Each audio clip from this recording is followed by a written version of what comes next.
Coming to you from deep inside the bowels of a great big empty. Get ready for another episode of The Home Defense Show with Skip Coryell. Okay, folks, welcome back to The Home Defense Show. This is your host, Skip Coryell.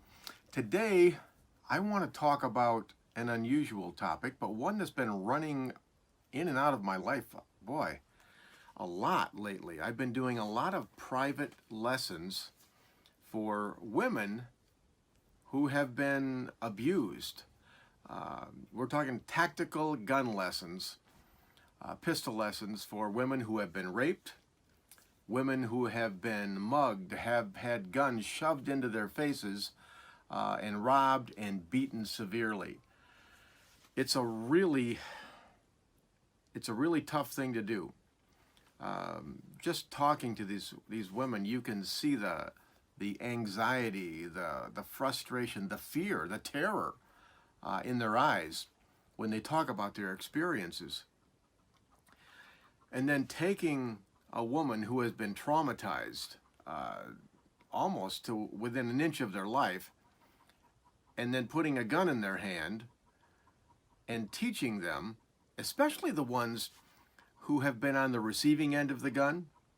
I had a lady who came to me about a month ago, and she wanted to learn how to use a gun simply because she knew she needed the extra power of the gun so that she could never be a victim again by a man who was bigger and stronger and meaner than her.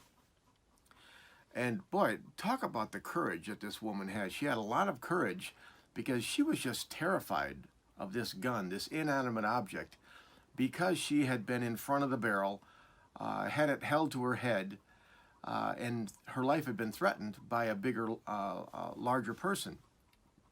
And boy, I tell you, I had to approach this teaching session very, very carefully because it's potentially dangerous for me and it's potentially dangerous for her, simply because her emotions were so raw and so supercharged that anything could have happened.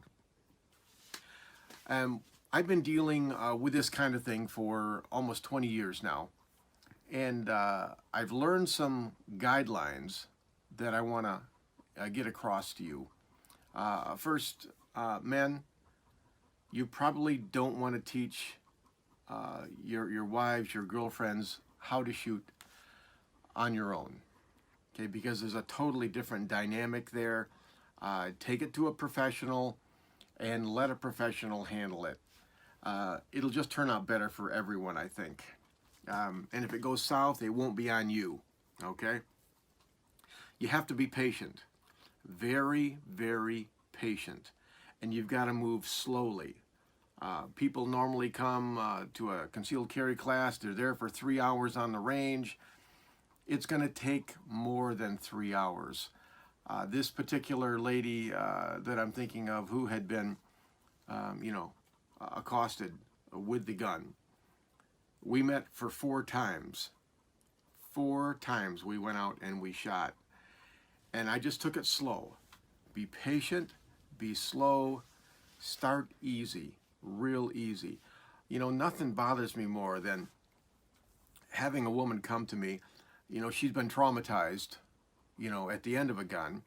She goes to the gun store, and of course, the man behind the counter, he doesn't know anything about her history, so he sells her a little 5-ounce J-frame 5-shot revolver, which is not a bad gun, but it makes a big bang. There's a lot of recoil. And this woman is not ready for that kind of a gun at this point. This woman, I started her out with a .22 caliber, just a Ruger Mark III .22 caliber target pistol. Incredibly easy to shoot, no recoil to speak of, and instead of a big boom, you got a little pop. That's what she needed, and she was on the line. I'm right there with her. I've got one hand on her right shoulder, and I've got my other hand underneath her hand that's holding the gun. And I said, okay, just go ahead, just slowly pressed the trigger, and her face is all contorted, and she's scared to death. This woman is terrified. So I held her hand, her gun hand, and just pointed it towards the target. Said, "Okay, I need you to press the trigger." She pressed the trigger. She screamed out loud and dropped the gun and turned away. Fortunately, I was right there. I held the gun for her. It was safe, and nobody got hurt.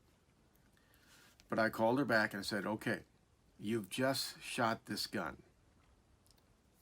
Look at you. You're still alive. You're not bleeding. Everything is fine. You pressed the trigger on your own, and you are still alive. What I need you to do is I need you to override your emotions with your intellect.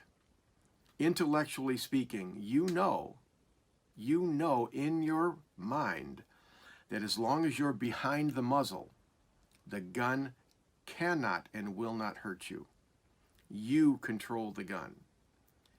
And that's really hard to do, because emotions, they imprint. Okay, especially severe trauma will imprint you. It's a form of PTSD. And so what I did, she was there with her boyfriend, who was pretty kind, pretty compassionate, pretty patient guy, but he was smart enough to bring her to me. And what I said to him is that, "Okay, here's 5 magazines. Your job for the whole day is to reload these magazines for the woman that you love." And so he just sat over there and he put 10 rounds in every magazine. Okay, he kept them loaded, and what I said to her was, "Your job is to press the trigger. You're going to hold the gun. I'm going to hold your hand. My hand will be on your shoulder. I'm right here. The gun can't hurt you when you're behind it. Your job is to press the trigger over and over and over again. I don't care if you hit the target or not. Just don't hit the neighbor's cows. That's all I care about, right?" And for probably the first 50, 60 rounds, she flinched, or, a little whimper came out every time she pressed the trigger. She truly was terrified of that gun. I had her shoot about 200 times that day. Finally, after, you're talking, 20 10-round magazines, I said, "Okay, are you starting to get bored now?" And she said, "Well, a little bit." And I said, "Okay, well, then it's time for you to go home. Come back next week." She came back 3 more times. We did the same thing. Finally, by the last session, she was interested. She wasn't bored. We had her shoot in a group. Finally, she got a nice group there with that 22. She could laugh. She could smile. She no longer flinched on the first shot. So we took her from PTSD terror to, "I'm starting to like this." Okay, but folks, that's what it takes. It takes hands-on. You got to take a hands-on approach. It's got to be safe. You have to be very, very gentle. You have to be patient. You have to have low expectations. Start with that 22 caliber pistol because it's less powerful. Now, maybe they'll even end up carrying a 22 pistol for 6 months or a year or whatever. That's fine. I understand 22s don't have the stopping power of a 38 special.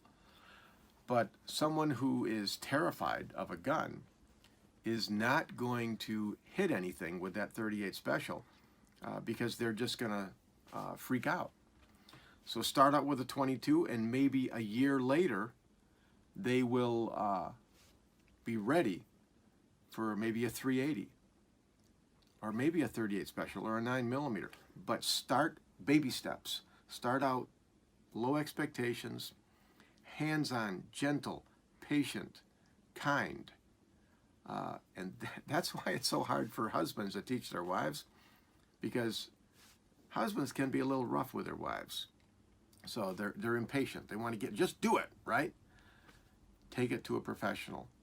And you're in it for the long haul, okay? So those are that's my advice. If you've got a woman who's been traumatized take her to a professional, someone with a gentle, kind spirit who knows what they're doing. One recommendation I would have, there is a book written especially for ladies called The Cornered Cat, A Woman's Guide to Concealed Care. It's written by Kathy Jackson. Awesome, awesome lady and instructor, great instructor in her own right. I recommend that. Of course, also check out our sponsors, firearmslegal.com/Midwest Tactical.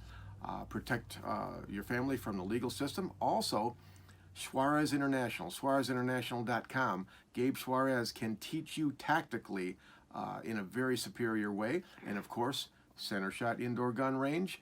Go there to train. It's getting cold out there, folks. And Center Shot Indoor Gun Range is always a perfect 70 degrees. Okay, pass this on to all your friends. Check out Midwest Tactical Training and all of my books on Amazon.com. The Skip Coyle on Home Defense Show. I will see you again next week with more important information that will help you protect the ones you love.